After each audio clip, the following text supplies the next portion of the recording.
अस्सलाम वालेकुम। अबरार रशीद आपकी खिदमत में हाजिर है और मेरी आपसे रिक्वेस्ट है कि अगर अभी तक आपने मेरे चैनल को सब्सक्राइब नहीं किया तो इसे सब्सक्राइब कर लें। जो बेल आइकन या घंटी का बटन है उसको ज़रूर प्रेस करें। आपका बहुत बहुत शुक्रिया।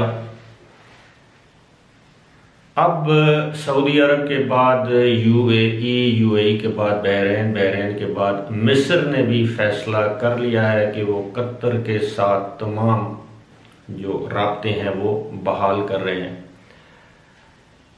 यूएई में आज से कतर के साथ ज़मीनी और फ़ज़ाई रास्ते बहाल किए जा रहे हैं और समंदरी रास्ते भी, और ये एक अच्छी खबर है।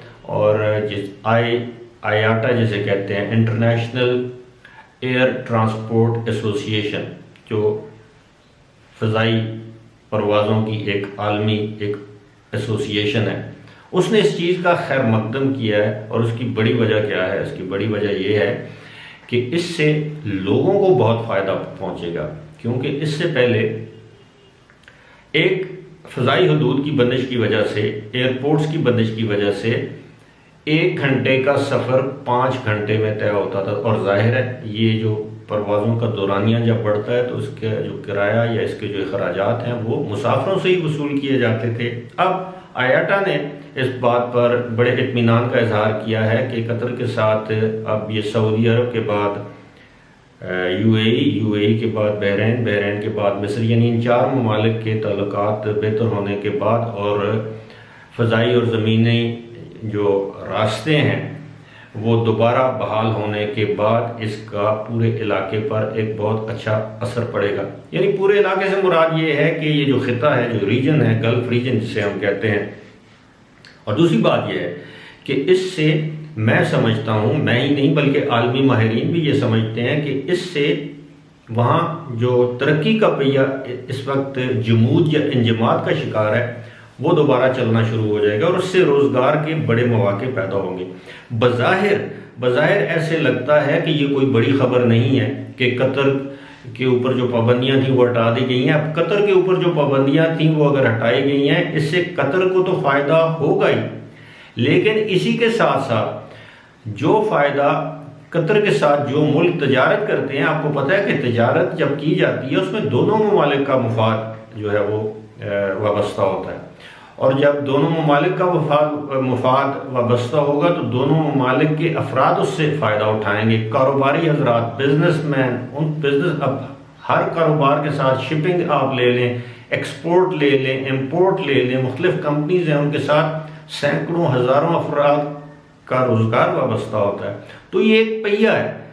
ये जब आप अगर इससे कतर को फ़ायदा होगा तो इससे सऊदी अरब को होगा, क्योंकि पाबंदियों से पहले बहुत सी ऐसी चीज़ें हैं, इजलास हैं जो कतर के लोग सऊदी अरब से इंपोर्ट करते थे। बल्कि यहाँ तक कि वीकेंड पर कतर से ज़्यादातर लोग सऊदी अरब जाते थे शॉपिंग के लिए।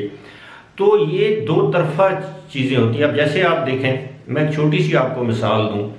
पाकिस्तान और इंडिया के दरमियान जब तक तजारत थी, चाहे उसमें इंडिया को ज़्यादा फ़ायदा था या पाकिस्तान को ज़्यादा फ़ायदा था, बाज़ चीज़ों में पाकिस्तान को फ़ायदा था और बाज़ चीज़ों में इंडिया को फ़ायदा था, लेकिन ओवरऑल चूँकि इंडिया एक बड़ा मुल्क है उसको ज़्यादा फ़ायदा था।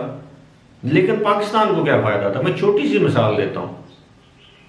जब इंडिया के साथ हमारी तजारत खुली हुई थी तो पाकिस्तान में बेशुमार ऐसी चीज़ें हैं जो कि हमें सस्ते दामों दस्तयाब थी। वो चीज़ें जो हम लीगली कानूनी तौर पर इंपोर्ट करते थे। मैं एक छोटी सी मिसाल देता हूँ कि जब इंडिया से वाघा के रास्ते टमाटर आते थे तो आप यकीन करें पाकिस्तान में टमाटर 10 रुपये, 15 रुपये, 20 रुपये किलो था। आज पाकिस्तान में टमाटर 150 रुपये किलो है। उसकी वजह क्या है कि इंडिया से दरामद बंद हो गई। अब इसका नुकसान पाकिस्तान को भी है और इंडिया को भी है। इंडिया को क्यों नुकसान है कि इंडिया का किसान जो पहले उसको जो वाघा बॉर्डर के करीब जो इलाके हैं वहाँ से उसको कम लागत पड़ती थी पाकिस्तान में टमाटर भेजने के लिए, जबकि अगर वो किसी और शहर भेजता तो उसको ज़्यादा। लेकिन बात वही है कि अगर कतर की परवाज़ें खुल गई हैं, वहाँ के बहरी रास्ते खुल गए हैं, या इन ममालिक ने अपने पाबंदियाँ हटाकर कतर के जहाज़ उन ममालिक में जाएंगे, उन ममालिक के जहाज़ कतर में आएंगे। फिर जो फ़ज़ाई हदूद, जब एक मुल्क का तैयारा, मिसाल के तौर पर कतर का तैयारा जब यूएई की फ़ज़ाई हदूद इस्तेमाल करेगा, सऊदी अरब की फ़ज़ाई हदूद इस्तेमाल करेगा, बहरीन या मिस्र की फ़ज़ाई हदूद इस्तेमाल करेगा, तो उस फ़ज़ाई हदूद इस्तेमाल करने के भी पैसे देने पड़ते हैं। ऐसा नहीं है कि जहाज़ वैसे ही किसी मुल्क के ऊपर से गुजर जाए। अब जिस तरह आपके दिल में होगा कि गुज़श्ता तकरीबन 2.5-3 साल से पाकिस्तान ने भारत की फ़ज़ाई हदूद बंद की हुई है। अब इससे भारत को क्या नुकसान है? बाज़ इलाकों में जाने वाली भारत की परवाज़ें जो हैं उनको 4-4, 5-5 घंटे ज़्यादा मुसाफत तय करना पड़ती है, ख़ास तौर पर सेंट्रल एशियन जो हमारी रियासतें हैं उनमें जाने के लिए। यानी अगर भारत का तैयारा अफ़गानिस्तान जाना चाहता है तो अब या तो वो गल्फ़ वाली साइड से जाएगा, एक ही रास्ता है जो करीब तरीन है।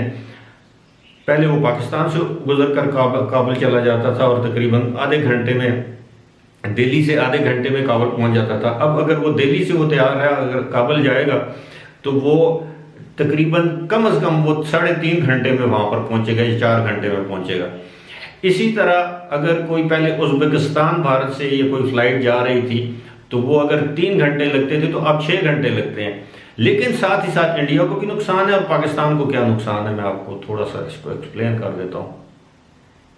पाकिस्तान, भारत के जितने तैयारे पाकिस्तान की फ़ज़ाई हदूद से गुजरते थे वो सालाना करोड़ों डॉलर का पाकिस्तान को नुकसान हो रहा है, क्योंकि इसकी रॉयल्टी, इसकी फ़ीस होती है। आप किसी मुल्क के ऊपर से आपका तैयारा परवाज़ करे तो उसकी आप फ़ीस वसूल करते हैं।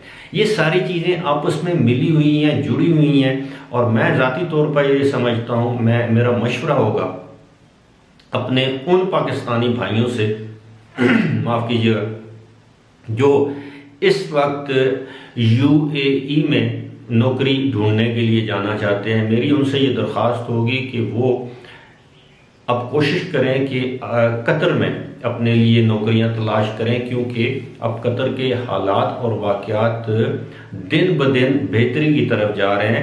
और कतर उन ममालिक में से एक है जहां कोरोना वायरस की वबा की शिद्दत भी उतनी ज़्यादा नहीं है और वहाँ की इकॉनमी भी इतनी ज़्यादा मुतासर नहीं हुई है जितनी यूएई या आप कह लें कि सऊदी अरब की इकानमी मुतासर हुई है, या दीगर ममालिक की इकानमी मुतासर हुई है, ओमान की हुई है, कुवैत की हुई है। लेकिन कतर एक ऐसा मुल्क है जिसने अपने आप को गिरने नहीं दिया, यानी अपनी इकानमी को गिरने नहीं दिया, बल्कि आप ये समझ लें कि पूरे गल्फ रीजन में कतर वाहिद मुल्क है जिसकी इकानमी आज भी निस्बतन बेहतर है और उसका ग्रोथ रेट भी इतना ज़्यादा नीचे नहीं गिरा। और दिन ब दिन अब इन ममालिक के ताल्लुकात आपस में दोबारा बहाल हो गए हैं। तो आप यकीन कीजिए कि Qatar is the next destination. मैं अब भी लोगों से कहूँगा, लेकिन शर्त वही है कि जब तक आपके पास कोई हुनर नहीं होगा, स्किल नहीं होगी, तो किसी भी मुल्क में आप जाएंगे